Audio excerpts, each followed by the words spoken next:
నిత్యము పోషణ ఉంటుంది, నిత్యము తినడానికి ఉంటుంది.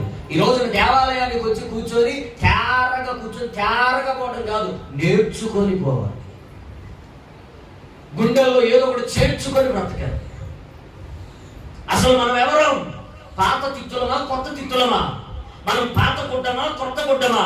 పాత గుడ్డ అయితే పనికిరాని పనులకే వాడతాం, కొత్త బట్ట అయితే విలువైన దానికి వాడతాం. ఇప్పుడు నీ లైఫ్ పాతగా ఉందా, క్రొత్తగా ఉందా?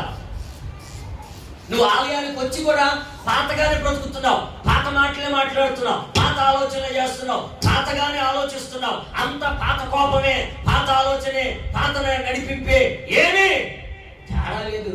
కానీ మారినావు అనుకుంటున్నావు, భ్రమపడుతున్నావు అంతే. అది నీ అధికారి చెప్పాలి నువ్వు మారేవా లేదని, అది నీ చుట్టుపక్కల చెప్పాలి నువ్వు మారేవని లేదని. నేను మంచి సేవకునే లేదని నేను చెప్పుకుంటే అది అబద్ధం. నా సంఘం చెప్పాలి, నా సమాజం చెప్పాలి, నాతో ఉన్నవారు చెప్పాలి, నేను నమ్మిన దేవుడు చెప్పాలి.